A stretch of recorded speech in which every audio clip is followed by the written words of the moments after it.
Before we actually skin our fish, there's one decision that we'll need to make, and that's where to make our incision on our bass for the mannequin that we're... The only tools that we're going to need today is just a good pair of scissors. I'm going to be using a pair of kitchen shears to cut through some bone and cartilage. I've got a little modeling tool with a hook on the end that I'll use to scrape some meat. A crochet type hook. I pulled our bass out of our preservative solution and I hung it up and I allowed it to drain for a few minutes. But I want to let you know the techniques that we're going to be using today, you can also use them on other fish as well. So let me go ahead and go over the tools that we're going to be using today and we'll start mounting our bass. And I'm going to add primer. I want to make sure I get some around these fin roots. And I'll just take and kind of sprinkle it in and then I'll rub it just a moment. But anywhere that there was a little meat before, I want to make sure I get some in there.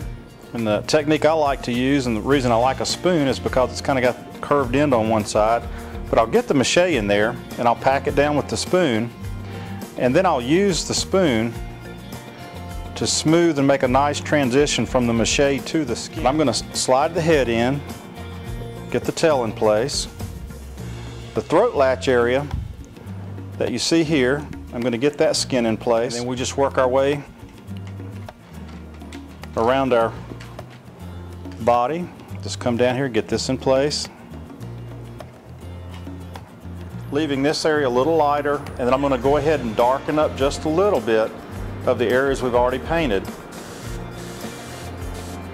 bit of work around the mouth. Got to darken up